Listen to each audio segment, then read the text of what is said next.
two dope dudes, bringing you the news, leading you to much success with all their insightful views. Do you grow yourself or buy from the top shelf? Are you here to take the reins and gain back your health? Whatever it is, you know the biz. Leave a like, crack a pipe, and let's get on with it. If you want to acquire the knowledge, you don't have to go to college. You can just come hang with Aaron and Dave.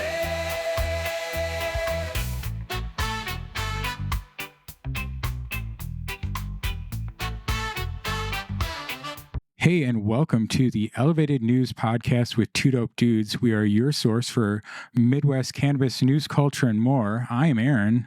And I am Cole. Yeah, and today we're the Two Dope Dudes. What's going on, dude? How are you? It's great. It's great. I feel like I've been given an impossible task to try to put Dave's shoes on, but I'm here and I'm trying them out. No, man, you're doing great, bro. You're doing great. This is super awesome. And shout out to Dave. Everybody's going, where's Dave? Dave's not here. Dave had to take care of some family business in Florida, and shout out to Dave. We love you, buddy. And I'm telling you right now, Dave was super stoked that you were going to step in for him on today's show. So, from both of us, thanks for being the other Two Dope Dude. Absolutely. Absolutely. Thank you for thinking of me. And I think this is obligatory at the beginning of the Two Dope Dudes episode. Donuts! Donuts! Yeah. At the beginning and the end. And the end. There you go. And the end. Hell yeah. Heck yeah. Trying not to curse on the YouTubes, but heck yeah, loving it. We got some cool stuff going on today. You and I are, you're the other professional here. So, some of this stuff you're going to already, be into. So I'm excited to get some of your takes on it today.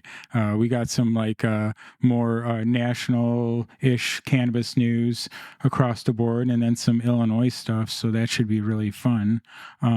But before we do that, let me puff this real quick. Yes. Cheers to that. Cheers to that. Am I thinking right? It's time for plugs. Am I right? Yeah, it's about to be time for plugs. And so I wanted to say you can find us, the Elevated News Podcast with Two Dope Dudes, on Apple Podcasts, Spotify, and all your other favorite podcasts and streaming apps. Two Dope Dudes YouTube channel. Please give us a like, leave a review, and subscribe. Please subscribe to us. This helps us reach more people. And twitter.com, Two Dope Dudes, and then supportdopepeople.com. You can find some merch there. Go there and get it. Also, Dave's Thursday night show, you can always find that 8 o'clock Central Time. I didn't remember to make a thing for the colememo.com, but, come check out colememo.com. Cool. Yeah. All my stuff you can find at colememo.com. I go live every Tuesday at 7:15 p.m. You can check out those streams at colememo.com/live. And like I say, you can find all the content at colememo.com. I'm on social media as well. If you haven't seen my show before, we're live, so we take comments, we take callers, and it's a good time. We talk about Illinois cannabis policy and Illinois drug policy, probably first and foremost, but we go out just like the Elevated News Podcast and occasionally cover the national headlines. Heck yeah, and Cole is the guy who is doing it first, and he's a big inspiration to Dave and I. So shout out to Cole. You can always find us over at the Cole Memo, and then I always like to say patreon.com/the Cole Memo. Is it Cole Memo or the Cole Memo? That's a great question. colememo.com/Patreon. That'll for sure get you there. Oh yeah, for sure. I always say support dope people and support real journalism, and put your money where your mouth is. And, I don't ask for money, but I'll ask for money for my friends. There you go. I am a Patreon subscriber as well, so that's why I always advocate for it. Yeah. I'll just say, if people are able to support me there, that's great. If not, you can always just smash the like button. I'll just say that the reason I asked for support, you got the equipment, the set. Just this week, I paid like $100 for a transcript for court proceedings where the Illinois police are going after home growers. So it's like things like that where, it doesn't pay for itself. So that's why I ask for support if you're able to. Mm-hmm. So. Hey, it's less tax than you'll pay at the Illinois dispensary. Just saying. Yeah, that's true. Yeah, $3 a month. So not a huge fee. $3 a month. Yeah. Hey, we got some YouTube comments. I know you weren't here with us, but this was the last one with Dr. Amanda Ryman. She was so fun to talk to. I got to hook you up, get you in contact with her. She is super cool, and she's been around for a long time. Amazing guest, amazing episode. I just have to say. Yeah. So. Yeah, it was nice to have a guest again. Hold on just a second. Okay, good. I just had to go look and make sure that I hit record because my weed heart just dropped, and I was like, oh man, we're not recording. And that would be funny. Dr. Danknugs, your favorite spot for the best cannabis news. Dr. Danknugs, Best Damn Grow Show, Monday nights. I think it's 6 o'clock Eastern time, something like that. Yeah, go check it out on YouTube. Love that guy. Hell yeah. Who is this? I'm not sure. It's Johanna Garsenstein. I think I may have said that right. I'm not sure. It's late in the day and my eyes aren't working so well. That's what happens when you get over 40. As a 40+ year cannabis user, public health professional, former Illinois medical dispensary manager, current cannabis professor at an Illinois college, and an anti-capitalist leftist, nothing wrong with that. I can't thank you enough for this conversation. My journey is so similar to Dr. Ryman's journey. About 10 years ago, I began experiencing pretty bad side effects. I too had such a high tolerance that I was overusing THC for years. This began a medical odyssey for me, and I was diagnosed with vasovagal syncope. I'm not sure on that last word. Sorry if I'm saying it's wrong. The whole thing sounds very unpleasant. Says, I'm finally feeling well enough and using CBD daily for medical and wellness issues, and THC in low doses very occasionally for recreational purposes. I love this. Thank you so much. Thank you. I also use CBD. I try to use it daily. Dave definitely uses it daily. I agree that it is fantastic, and I'm so happy that you're finding relief with that. Yeah, stories like these are fantastic. So thanks for sharing that. Yeah, and like Dr. Ryman has said before on other podcasts, and we talked about on ours, stories actually change laws. And that's something similar to what our friends at Canna Equity Illinois Coalition, and you'll hear more about them later, have said. Our friend Doug over there, they care about money and people showing up. And if you ain't got the money, you better show up. Because if you show up, you can tell them their stories. And then that'll actually change things, right?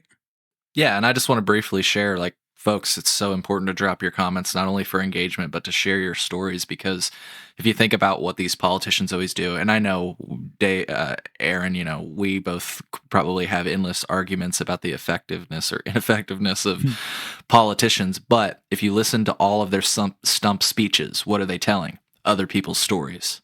That's right. Share your stories. That's right. It's like Trump said in the rescheduling, and Dave says this a lot.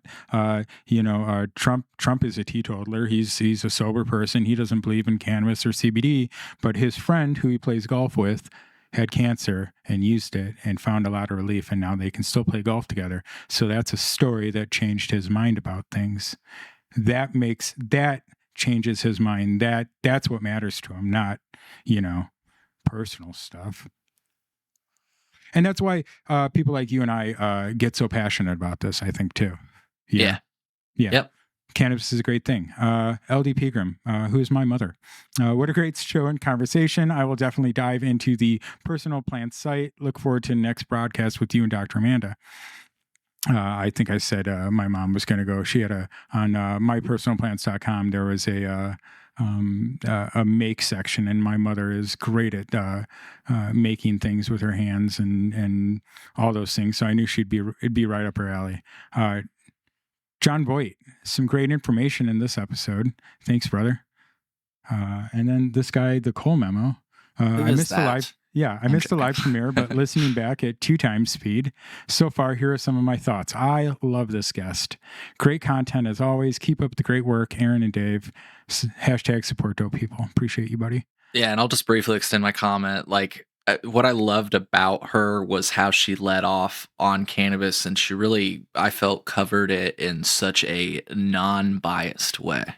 Like, she talked about the good and the bad, and I think that part of the conversation is always missing, the bad, if you will, and that's the ammo that prohibitionists use. That's like their fodder. They pick out all the bad, and it's like, now even the bad is not enough reason to make this illegal. So, anyways, I loved how she led off with that, and honestly, I think I'm gonna play that clip on my show in the future. Because it's a great take. Hey, if you need the actual file cut up, just let me know. I got a backup. Happy to help. No, and that's one of the things I really did enjoy about her. And actually, something that surprised me that Dave did, and just surprised me in general, not just because it was Dave, but some of, I think, what I feel maybe are his blind spots. He actually asked her the question and allowed himself to hear the pushback on what his normal opinions of some things are.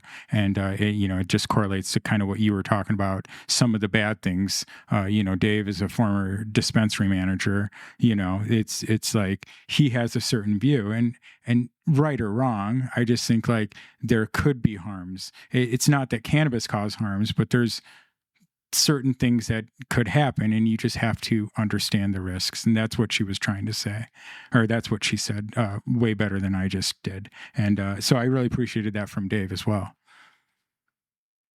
Hell yeah. Oh yeah. Chi-Town Hi-Fi. Wow. Absolute banger. Can't wait for the next conversation. Maybe 3 dope dudes could do a Cuatro Amigos episode. Yeah. Keep spreading the knowledge, love, and critical thinking. Hashtag Project 21. That's got to happen. Yeah, we can make that happen. And shout out again to our friend Chi-Town Hi-Fi, has been friends with Dr. Amanda Ryman for 20 years and hooked us up with her. So thank you, brother. Macho Grams be Savage. Great to see the dudes back. Great episode. Appreciate you, brother. All That's Green, 2 hearts. John Voight, early stoner gets the first comment. Yeah, you're damn right, brother. You're damn right. So, oh yeah. And shout out to the community. Yeah, shout out to community. Community is number one. We have some of the we just have it's so awesome that we have the community that we have.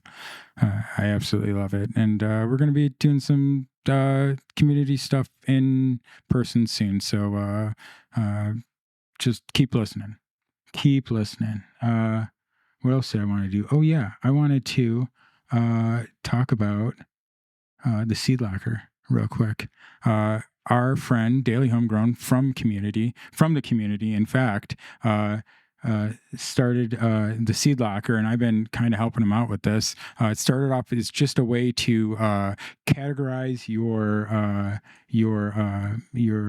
genetics, and then it's turned into some you can do some messaging and some trading and some searching for other people's genetics. If you're into breeding, if you're looking for certain terps, there might be some cool stuff. I will give you an invite code in just a minute, Cole. I see Cole like typing it in right now. It is theseedlocker.com. So there you can actually look for certain terps or flavors, and then there may be some AI stuff auto magically matching you with stuff like that soon. But if you would like a beta invite code, message me or Daily Homegrown or somebody who's on it. And it's super fun. Yeah. That is insane. Yeah, you could see my reaction, I think, on camera as I was looking you showing this stuff, and yeah, you were reading my emotions correctly. I was like Googling it and trying to figure out how do I get on this thing. So that's super cool. Yeah, it's the seedlocker.com, and I was just I was signed into like a testing thing. So you can do this. There's also like grow journals. Very cool. Yeah, it's really cool. This mine's not filled out, so there's also a template. Mine's not filled out, so that's why I signed into the testing one. But check it out. It's really cool. I promise you guys will like it. And support those people. Our buddy Daily Homegrown from the community. He's super awesome. And so yeah, come check it out. That's amazing. That's amazing. Great work, Daily Homegrown, just based off of what I see here. Like all the stuff I used to keep track of in my notebook, I'm like, this is the solution.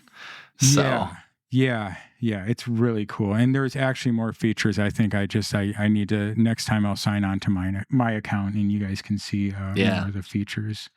And but just even at a high level, I'm very impressed. And I can see how this, all the data could be utilized. So that's crazy. Heck yeah. Awesome. So before we go on to, do you want to talk about Canna Equity Illinois, or do you want to talk about I wanted to talk about Jim Belushi at Stash this weekend too. What do you want to do first? Maybe we talk about Cannabis Equity Illinois first, just so that we can front load some information that people can keep their eyes on. So first of all, Cannabis Illinois Equity Coalition. I had to make sure I said that right. You can read more about them at cannabisequityil.org. They flagged to my attention, they made a social media post that there is legislation once again being proposed that would address let's just put it simple.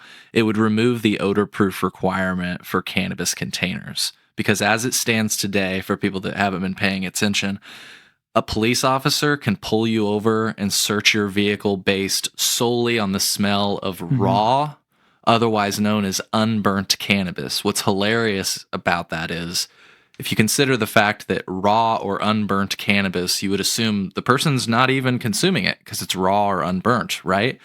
Police cannot search, the Illinois Supreme Court recently ruled, police cannot search your vehicle based on the smell of burnt cannabis, which I don't think police should be able to search your car based off the smell of cannabis at all, which is what this bill that we're about to talk about would do. But when you talk about that, you would think it would be opposite. You would think that they would be able to search based on the smell of burnt cannabis, and raw cannabis or unburnt cannabis would be an indicator of, well, this person has cannabis in their vehicle, but they're not consuming it. So this law, which is now House Bill 4782, in the past, as we're displaying right now, it was Senate Bill 42. Folks, these numbers change, which is why it's important to follow podcasts like the Elevated News podcast, get in touch with people like Cannabis Equity Illinois, because, and he's displaying the sign-up sheet right there they have on their website we mentioned earlier. Yeah, bit.com CEIC, right? Yes, I believe so. But yeah, this language has been proposed a few times. It got the furthest it's ever gotten within the last legislative session. It had passed the House and ultimately just did not get called for a vote in the Senate due to objections from law enforcement. And I would even argue, and I know I might make some cannabis companies upset here, but due to the lack of support from cannabis companies. I saw Cannabis Equity Illinois in the room. I saw many other people in the room. Nobody that I was aware of spoke from the perspective of a dispensary. And I think that a subject matter expert like that, to sit in the room and say, officers, when I go to work every day at a dispensary, the dispensary smells like weed because there's no such thing as an odor-proof container. So anyways, long story short, this is something to keep your eyes on. House Bill 4782 is the current legislation. I know this airs on Wednesday/Tuesday, but if people want to try to file a witness slip, they can do that at colememo.com/odorproof. And I tried to make it easy. I put the instructions and the links so that you can just go there, click there. If you wanted to testify remotely, you could do that. This is your ability to speak on these subjects directly to the lawmakers. If you wanted to show up, which is what I tend to do, you can also do that. If you just wanted to say that you support this, then follow the instructions that Aaron is displaying on screen right now, which is just to submit as record of appearance. And if you have no idea what the hell we're talking about at all, you can see I've got links displayed if you're looking to learn more about the subject. So I just said a lot, but I just kind of wanted to paint the picture of what is going on, what is coming up to hopefully address this law. And did you think I covered all the bases? Dude, you are absolutely the man, and that's why you got to go over to the Cole Memo and follow him on all his stuff and support him, because I think you covered it perfectly, my friend. And, Thank you. Yeah, you're the man, absolutely. I have two last thoughts that just make me upset that I'd like to share. Sure. And it's that the law enforcement basically has argued, and I've seen people, I don't want to say in the community, I don't mean to say the cannabis community, but just in the Illinois community. I don't know if they smoke weed or not, but law enforcement and people have both said, well, if an officer can smell weed, you must have so much weed in your car that you're avoiding taxes, that you're trafficking, this and that. My thing is like, that's not, the Constitution doesn't have anything outlaid that says like, if they smell something, then that means this, and therefore you lose your rights, your protection of search and seizure. Like, cannabis is legal, and so the smell of it, whether it's burnt or unburnt, alone should not be a reason for a search. Now, look, if you get pulled over because you're driving like a freaking maniac, and they pull you over, and you've got a joint in your hand or a bong in the center console that you're blazing up, that is an instance where they can use other factors to still search your vehicle. We're talking about just, a person that goes to a dispensary or maybe has their home grow. They should be able to drive with their medicine. And as the law stands now, you can't. That was one of the points that frustrated me. I can't remember the other one. I am curious, though, like, do you think I went too hard on the dispensaries slash cannabis companies? Because I just feel like they have the ability to really speak on this authoritatively, whereas they just view me as a consumer, and they just view Cannabis Equity Illinois as an advocacy organization. Well, I mean, I think dispensaries, I think calling out dispensaries for actually not being on our side, and not just dispensaries, but like dispensary groups, like the actual corporations for not being on our sides is important, because again, we just want this to be better for everybody. I want it to be better for people on the left. I want it to be better for people on the right. I want it to be better for rich people. I want it to be better for poor people. I'm just trying to say, like, I want it to be better for, like, middle income people and like under income people. Like, I want medicinal cannabis and cannabis in Illinois to be better. So calling things out for what they are is important, so that more people realize what the system actually is in Illinois, and then we can get busy fixing it.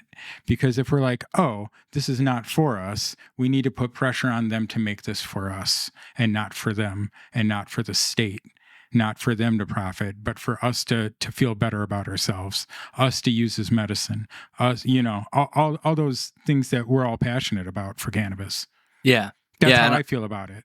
And that's what I always say when I get very negative about the system in Illinois. It's important that people realize what it is.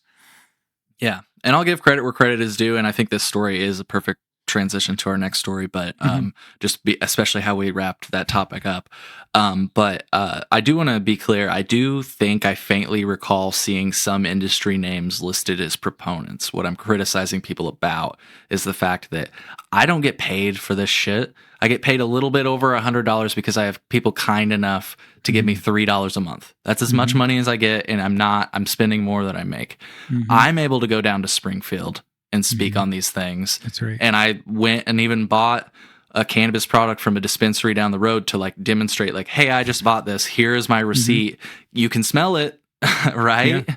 And so it's not sold in odor-proof containers. So anyways, though, I want to give credit where credit is due. It's not that I'm sure there are people within the industry that support this proposal. They don't want their customers to continue to be criminalized or get in trouble when they leave their establishments. But the not speaking up thing, that's why I'm trying to make it clear that you can do this remotely. I hope somebody's listening right now that owns a dispensary and can just please call in and testify and say, hey, I work at a dispensary. These products are not even sold in odor-proof packaging.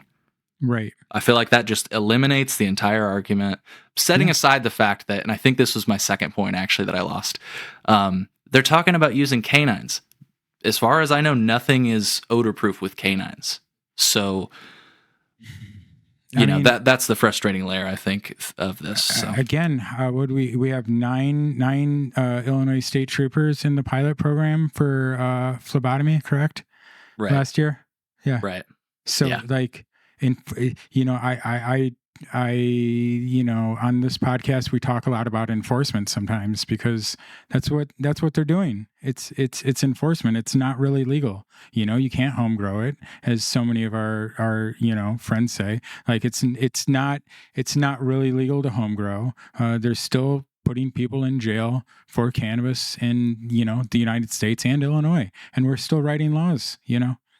That's why it's important, to call out for what it is. And speaking of that, like I saw everybody celebrating Jim Belushi again at Stash this weekend, and I just wanted to remind people that Jim Belushi is not a police officer. He has played one on TV or in a movie, but let's see. With unlicensed operators, you mentioned prices falling in Oregon. The answer seems to be limited licenses. What should the enforcement mechanism be for unlicensed operators, so to say, for a polite term? Well, I'm not a cop. I played a cop.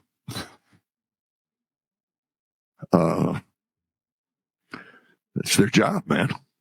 So the cops are... Yeah, they got to shut this shit down, man. Gotcha. They got to shut this shit down. I mean, I can't shut it down. For 2 years, I had the cartel next door to me in Morgan growing hemp, which was autoflower.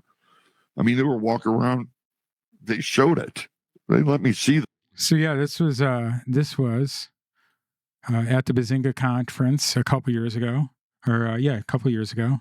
And for those of you that don't know, unlicensed operators means anybody who is not a licensed and taxed cannabis operator. So that's black market, gray market, all those friends that love going to Maid, he thinks you should be in jail. And Illinois is just a state to do that.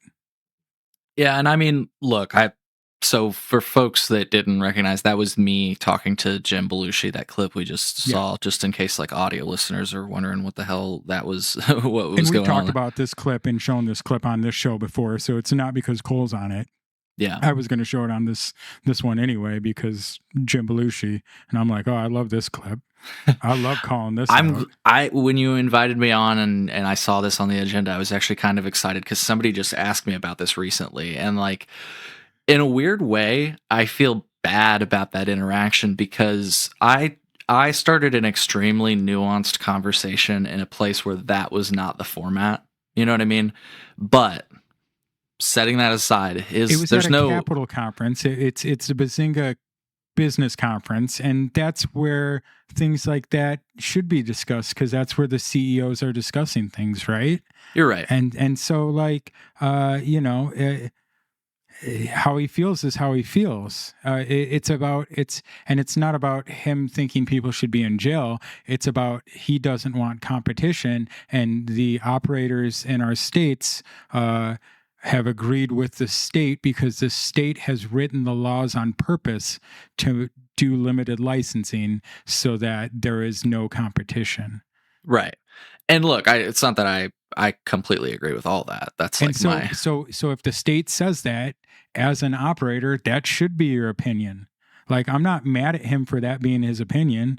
In this instance, I can go, yeah, like if you're playing within the rules of what the state is allowing, you should be mad if other people are getting to not play by the rules. That isn't fair. You're right. So let's say, hey, the state's not being fair. Right. Not the operator. The operator's just doing what the state lets him do. Yeah. My thing is, and I'm just doing this to try to be fair, because the clip does not make Jim Belushi look good.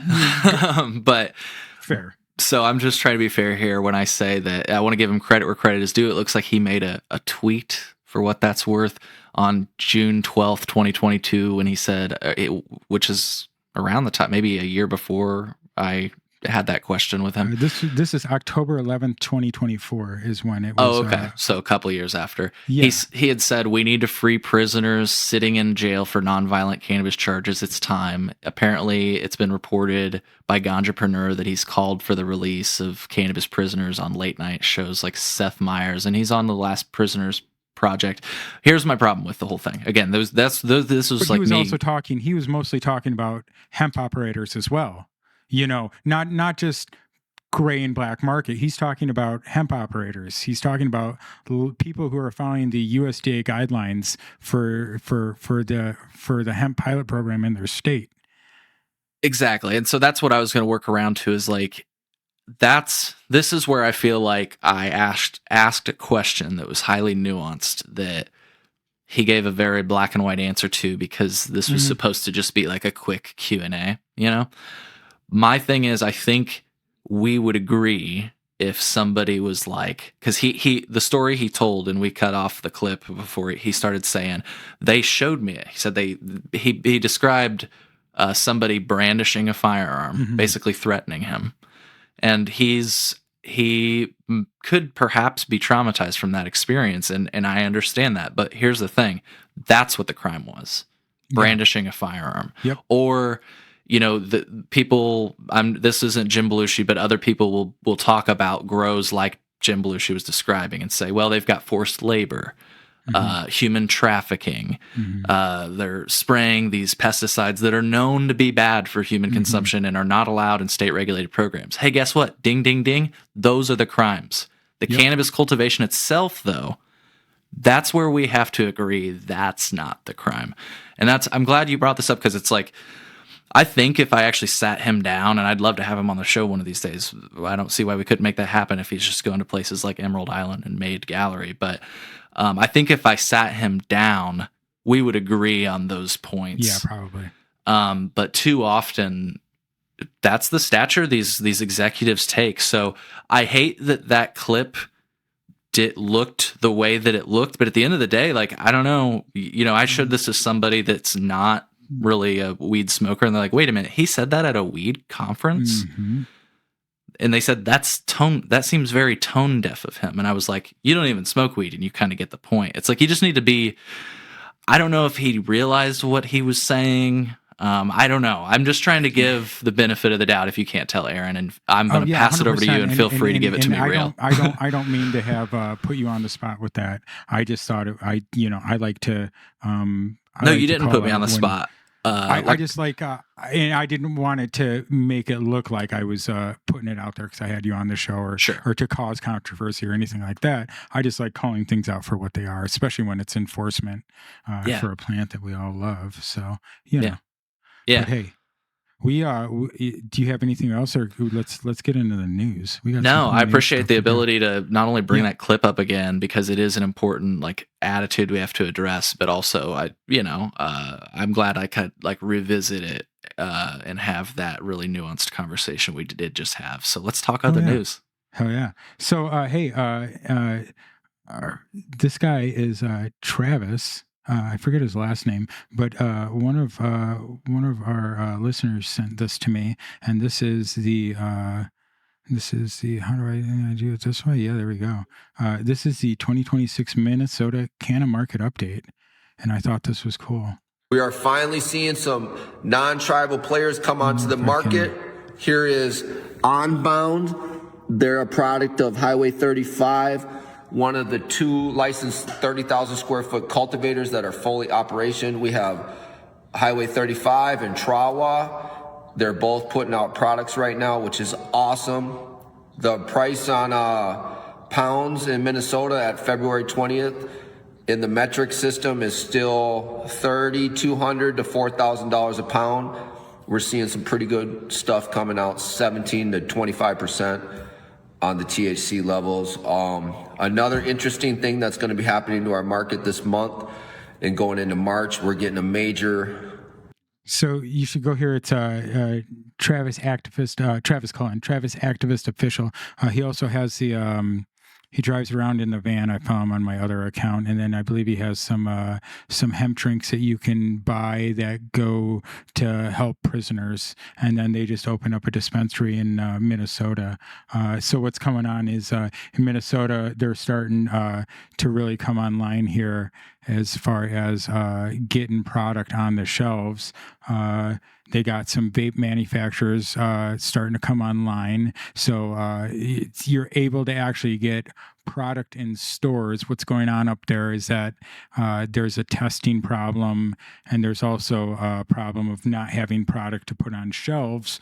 So unless you are a tribal dispensary, it's been hard to get cannabis in Minnesota, and that's why the rollout's been kind of slow. Have you heard anything about this yet, Cole? No, I haven't. It's really been interesting to see it evolve. Minnesota is such an interesting market, and if I'm not mistaken, the price per pound that they have right now is sitting around where Illinois is. I could be wrong on that. So. So I don't know. I almost look like that seems like a decent start, and maybe from there the prices go down for consumers. Like they say in this description, your more competition equals better market equals better prices. So maybe we'll see that. And there's Minnesota Organics right there. Tagged me in it. So they're getting some flower and vapes going on right now, so that's awesome. There was also this news story about testing backlog is the latest bottleneck for Minnesota's recreational marijuana market. And I'll read part of this here. It says Minnesota quietly marked an important milestone last week on its long and fraught journey towards launching a rec marijuana market, the first legal sale of cannabis flower grown by a new state licensed cultivator. But that February 12th sale was preceded by a 7-week wait while the product was tested for potency and contaminants such as mold, bacteria, and pesticides by St. Paul-based Legend Technical Services. The site is one of only two fully operational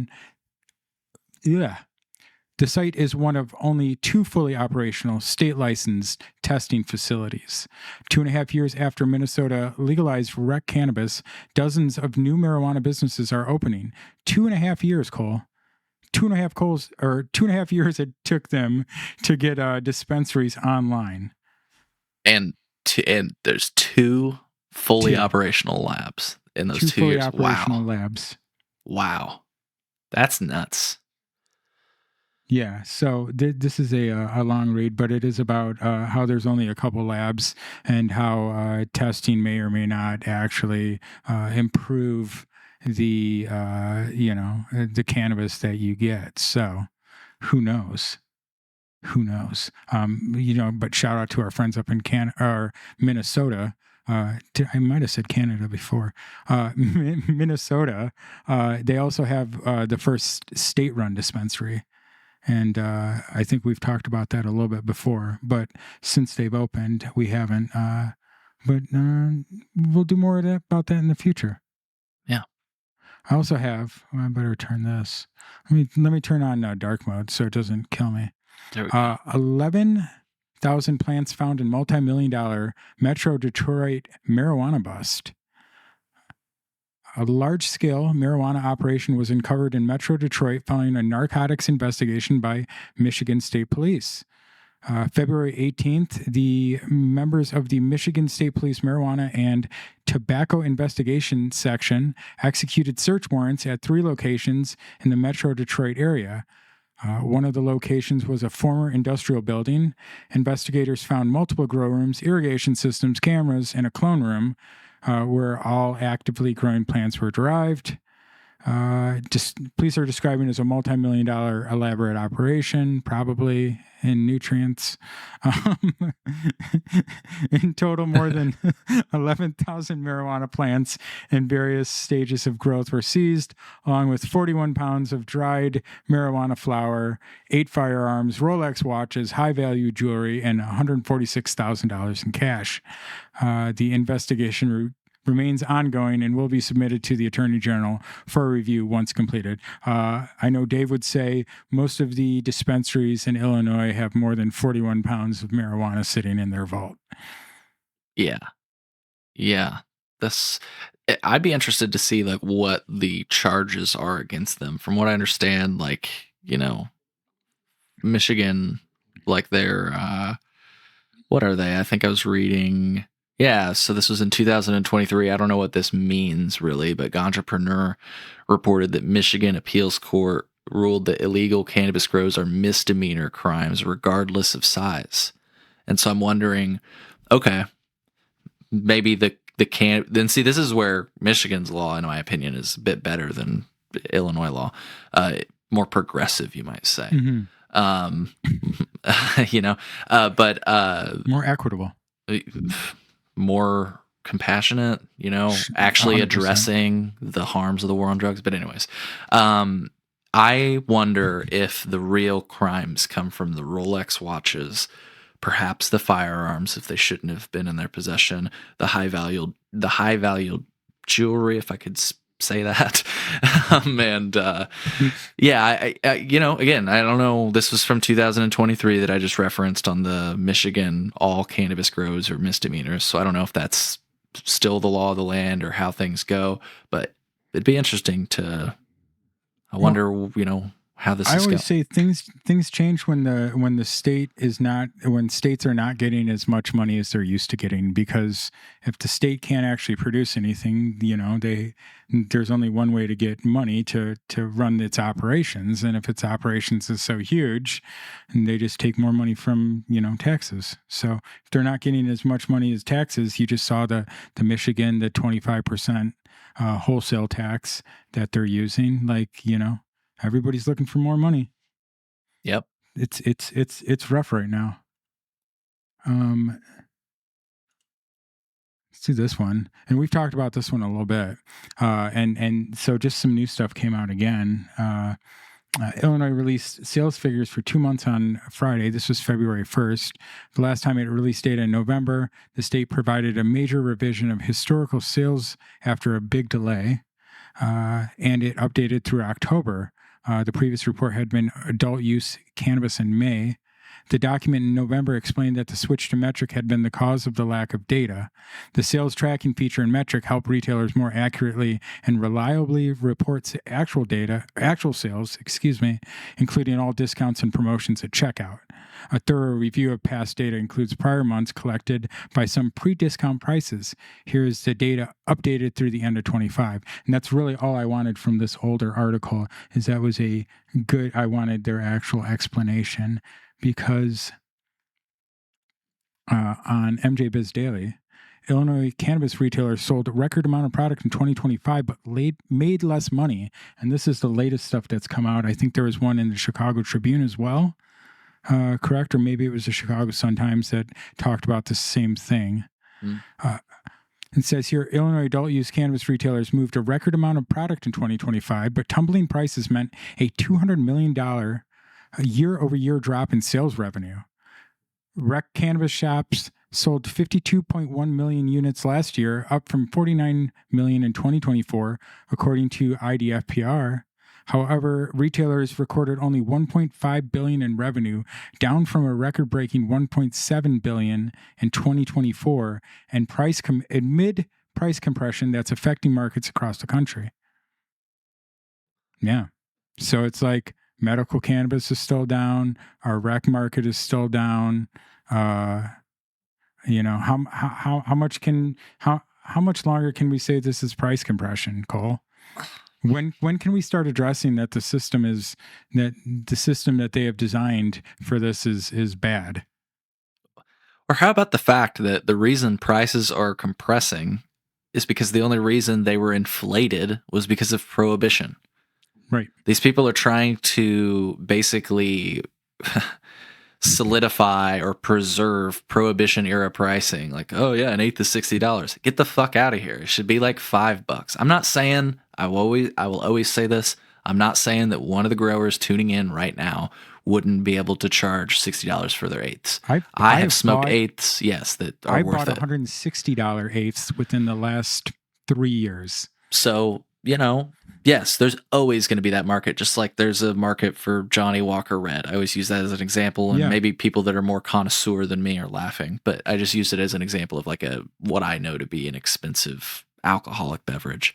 So, man, I have so many thoughts on this. I don't know if I interrupted you when I came in with that thought, but I wonder like how much of the data has been revised. Like, are they saying this is what I haven't been able to get straight with this, because we've got this outlet, NewCannabisVentures.com, Alan Brockstein. He's reported on this a few times now.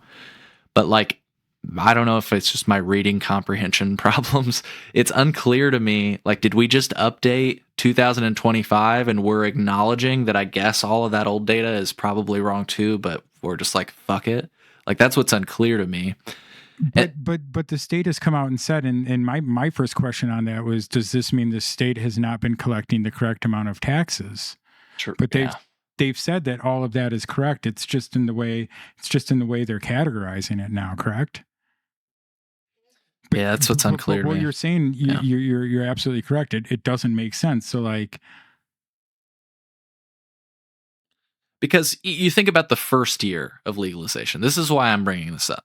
Because, okay, we've got this MJBizDaily article or whatever we were just looking at. mm-hmm. And they're talking about this is like the first time where it's like, well, they sold, what is the headline? They sold the same number of products, but less money came in. And it's like, are you taking into account the fact that this is the first year apparently that we have accurate data? And also, I wonder, like, are any reporters like going to take that into consideration when they harken back on the first year? And it's like, oh, it was this many sales on day one. It's like, was it? But that goes all back to my question of, and it might be my reading comprehension, and I'm curious what the commenters say if they dig a bit deeper, and I'll try to dig deeper too. How much of this data was actually revised?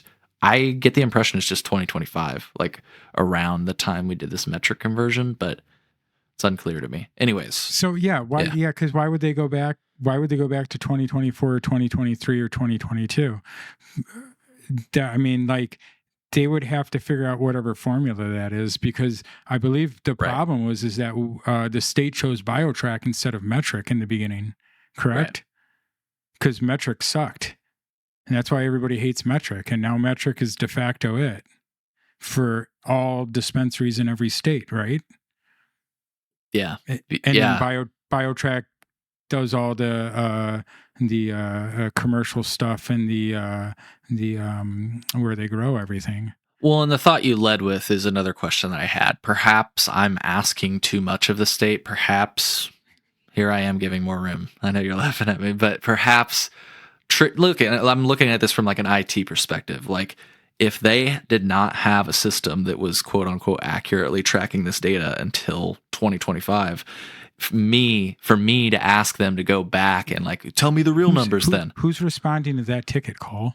Exactly, right. Who's responding to that ticket call? But That's also, like, saying. how somebody would they? Have to figure out whatever formula it is. Yeah. And then like go back and apply it, and then like why? Right. What is that? What is that going to solve for whom? For us, yes. For us to use as ammo and go, hey, this is why it. So maybe we just need to figure out whatever their formula is and go back and apply it, and then we can just, because as I've said before on the podcast, if it is to be, it's up to me. So you asked, are any reporters going to do it? Well, here we are, reporting on it right now. Nobody else is going to do it but us, bud. True. Yeah, so I don't know. These are my questions. What are there other things in this story though that kind of caught your eye with regard to, this new article that came out? I feel like Dave and I always like to talk about this, and I like to get Dave's opinion on it as somebody who ran dispensaries. But I also feel like I've said so much about it, and I think most people kind of understand that I'm just trying to point out that like the market is not as good as they say it is. Yeah. It's really not. I love that you can see Tim O'Hearn in here saying, that another measure that would help license cannabis businesses is the ban on intoxicating hemp. And it's like Tim O'Hearn, I just published an article with Nature's Grace and Wellness. Like, they grow, I'm putting hemp in parentheses because it's just like, we're just playing a weird game here, but it's just funny coming from him, is seeing as from what I understand, and this literally just had a licensed operator come on my state. They said if they shut down Nature's Grace and Wellness's outdoor grow, which is hemp, it would decimate the edible and infused market. So yeah, And I'm how sure else he are actually these does feel companies that gonna pay their way. bills, but with distillate. Yeah, You know, like it would kill the edible market because nobody would really be able to pay their bills. None of these places would. Yeah, it'd be crazy. It's all the edibles and stuff. It's all hemp. right. People Exactly. don't realize. They don't realize. Yep. So, Hey, anyways, speaking of hemp. Yeah. FDA misses deadline to publish cannabinoid lists and define hemp containers, drawing industry criticism. I thought this was cool. The FDA missed a congressionally mandated deadline, as federal hemp laws are set to change later this year in a way that stakeholders argue will upend the existing market. And so, as part of the appropriations legislation that President Donald Trump signed last year, many hemp products that were legalized during his first term in office under the 2018 Farm Bill will be prohibited once again starting in November. The spending measure included separate provisions, however, to have FDA and other relevant agencies study the cannabinoid marketplace and develop lists of cannabinoid components. After the bill was signed, FDA was given 90 days to publish a list of all, number one, a list of all cannabinoids known to the FDA to be capable of being naturally produced by cannabis. Two, a list of all tetrahydrocannabinol class cannabinoids known to the agency to be naturally occurring in the plant. And three, a list of all other known cannabinoids with similar effects to, or marketed to have similar effects to tetrahydrocannabinol class cannabinoids.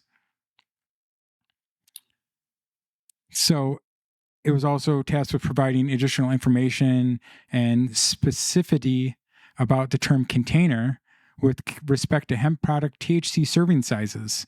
In the bill, the term is defined as the innermost wrapping, packaging, or vessel in direct contact. This is important because laws are interpretations of words. In the bill, the term is defined as the innermost wrapping, packaging, or vessel in direct contact with a final hemp-derived cannabinoid product in which the final hemp-derived cannabinoid product is enclosed for retail sale to consumers, such as a jar, bottle, bag, box, packet, can, carton, or cartridge. The listing information was due last week on February 10th, but FDA did not follow through by the deadline. This would be interesting for the odor-proof law as well. Once we start defining what a container is, that's actually very important. Yeah, definitely. Yeah. Lots going on here. This is an interesting one. I know I keep hearing people talk about this. The one, piece of commentary I've seen was something to the effect of, that they weren't surprised that the government misses these deadlines all the time, Right. I think in a way what's going on here, and this is just me speculating, like they're missing the deadline. Not only they may have done it purposefully, they may not have. If they were to have missed it purposefully, my speculation on why would be, hey, if we define all these things and piss somebody off, we'll get sued. But if we just miss our deadline like we do with every other fucking deadline, and just cite how busy we are, perhaps Congress will have dealt with this issue before we need to. You feel me? The problem is we keep waiting for Congress to deal with issues and they don't deal with issues. And then we do things by executive fiat, Right. which is not the way to do things. We do things, in the state that way as well. I'm not just calling out the federal government. It's the way the state does it as well. Or we do shell bills. That's not the way it's supposed to happen. We're supposed to have actual political discourse and work together to write laws that actually affect and help people or. Yeah. I say this just because, a big part of the rescheduling language from the executive order of Trump, which kind of lends itself to the point you just made about, how we do shit in this country. Mm-hmm. Here we are talking about exactly a great example of that. A lot of the language around it, though, had hemp, references to hemp in it. And as you mentioned, his friend that made an impression on him, I think made a bigger impression on him. And that's why a lot of the language in rescheduling has to do with hemp. And he encouraged Congress to look into revising the definition they had created based on that government shutdown. Like basically this impending ban. Mm-hmm.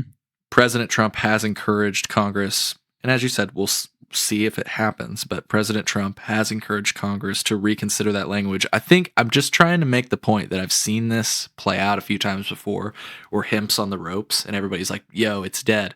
And then fucking Governor Dan Patrick, or what's his, Dan, I'm fucking up. The Texas governor vetoed the hemp ban. Everybody thought, hemp was dead in Texas. I've seen this. People thought hemp was dead in Illinois. Like, people thought hemp was dead in Chicago. It keeps on winning. The United Center just signed a 3-year deal with Rhythm, but the hemp ban is supposed to take effect at the end of this year. I think some people know what's coming down the pipe. I'm just speculating, though. And that's why I think this whole thing is getting punted, because I think there's a lot of money coming into Washington from the alcohol distributors. We have to remind ourselves the alcohol distributors literally said, they made a statement, something to the effect of, we're interested in this, we're interested in getting a beverage, but we need to clean up the market first. So the ban may take effect. Exactly. They're going to craft their own market. That's what I'm speculating. I don't know. I could be wrong. This is just what I'm hearing and what my feelings are based on how you're seeing all this play out. The FDA missing this deadline, the United Center doing what they're doing, and people continuing to leverage hemp when it's like, wait a minute, isn't it out the door on November? Who knows, though? I could be wrong. We saw the rescheduling thing. Kim Rivers from True Leaf was there, and remember that True Leaf launched their hemp THC beverage last year, right. And although Curaleaf has said they're getting out of the hemp game, True Leaf still has not, and True Leaf is known to have given money to Trump. And has championed, whether you agree with them or not, has championed for rescheduling and for cannabis. So, I mean, that is a tell to me that, like, maybe it's not going anywhere. You know what I mean? If the largest, their grow in Florida is like the largest in the country. It's like over 1 million square feet. It's crazy. So like if the biggest company in the United States is still doing it, maybe it ain't, Yeah, I feel like the monkey is out of the bottle, to quote Sal from Pineapple Express. Pandora doesn't go back in. But anyways, I don't know. I think we may see the market as we know it today go away. But I think what you'll see, and you hit it, is just something like the 3-tier model, which is highly monopolized / oligopolized. Yeah. Not All fun. Right. But anyways. Well, hey, no Dave today, so we don't have a conditional cannabis corner, but something that we had talked about before, if you're watch the show, is we were going to have more from John. And so we are debuting a new segment today, and it's called My Bud Tender John Rates and Reviews. You'll know John. He's been on the podcast before. And he's awesome. And so John is going to be regularly reviewing Illinois cannabis products and doing it for us, which is super cool. So we're going to watch that right now, Cole and I. And I'm going to turn this on. And here we go. Hey, Aaron. Hey, Dave. Today we're going to be breaking down Cheetah Piss.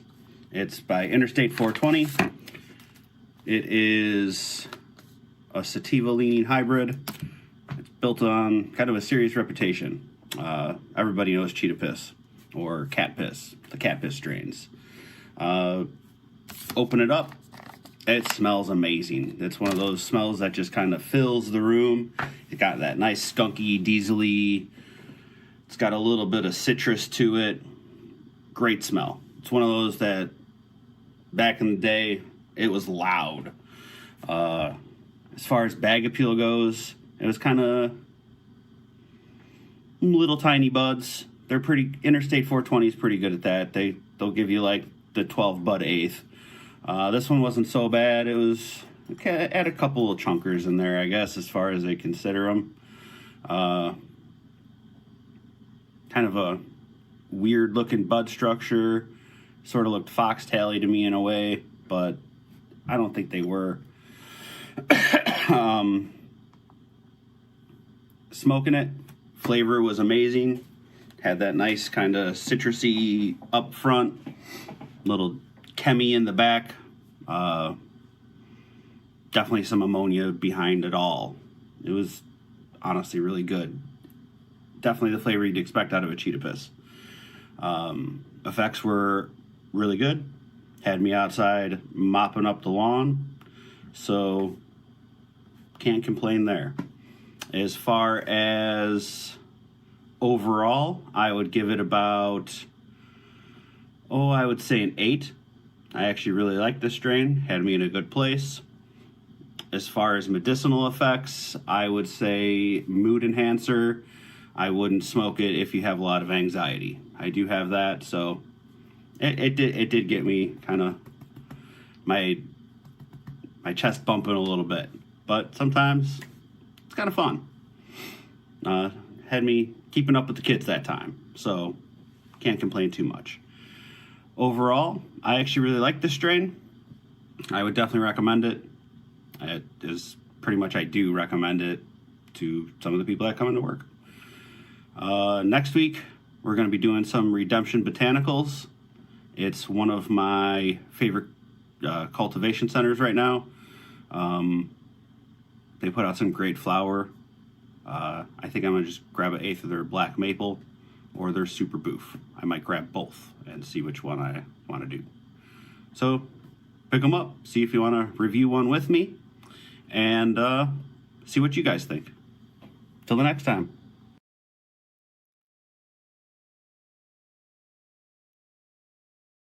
That was great. Great job, John. John's the man. Super appreciate him. John Voight from Chat has been on the podcast back in the day. That was John Voight? Holy crap. that is John Voight. That is John Voight right there. Voight. Yeah, support dope people. John Voight's my homie. He's been on the podcast back when it was we were recording live in studio at the Low Beam Studios in DeKalb. John worked there and had been on the podcast, and yeah. Nice. He's also a bud tender at Illinois Dispensary, so he's passionate about the plant, and you can hear about his story if you go back and check that episode out. But he was going to start doing reviews anyway, and I was like, hey, let's do something together, buddy. So support dope people. Love John. He's the best. I think he's got. I'm looking forward to seeing that segment continue. I really liked how his style, how it's just like kind of called it how I see it. It wasn't like it was just being fair, I felt. So I'll be interested to see how these segments can continue. And he's already got a great set, like the background and stuff. So he's well on his way. Yeah, I was over there a couple of weeks ago. We were doing. I brought some dabs over for him because he was running low, and I said, "Oh, I got you, buddy. I'll be right over." And we hung out for a while. It was super fun, man. It was super fun. I always love those IRL sessions, and I was reminded that the last week by my best friend, as we get older, like you just got other shit going on, and you don't hang out with people, and you don't just like go out and do all the bullshit that you used to do driving around, and him and I like got up early, went to Michigan, and it was fantastic, and we just had the best time. And it was just like, I'm glad you made me like come out and do this, because you just don't get out to do stuff with your friends, and get out and do stuff with your friends, support your friends is really just kind of my point. Like life is short, and do shit. Don't worry about it. Just do it. You know what I mean? Hell yeah. No, I'm with it. I've been doing just that lately. Like I'm usually the type of person to go to bed super early, but I've been like, you know what? Stay up late, hang out with somebody, like live a little. Yeah, You know? man. Sometimes it sucks the next morning because I wanted to get more sleep than I got or whatever, but I lived. Hey, schedules are important too, though. You know what I mean? For sure. Schedules can be important, but heck yeah. And that's speaking of schedules, that's why we got this one going out this week. And I'm so thankful that you were willing to jump in, Cole. You've been such an inspiration to myself and Dave. I've been watching you since the Shy Trees days, and so, you've always been such an inspiration in the way you document and tell Illinois news is just wonderful. And thank you so much for that. And thanks for being a co-host today, man. Appreciate you. Dude, yeah. Thanks for the kind words and thanks for the opportunity. And I what was it, 4 Amigos or something? We'll looking forward to the next time we do a three cross. Dudes do the Quattros Amigos. Yeah. Yeah. Yeah, we will definitely make that happen for sure. Yeah. So, and we hope everybody out there enjoyed this episode with me and Cole. Cole, anything before we go? No, I'll just say quickly, check out my work at colememo.com. And once again, thank you, Aaron and Dave, and everybody in this awesome community for being awesome. Hell yeah. We love you all. Smoke weed every day. Peace.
Yo, ding dong, we're done here. Time to go. Donuts!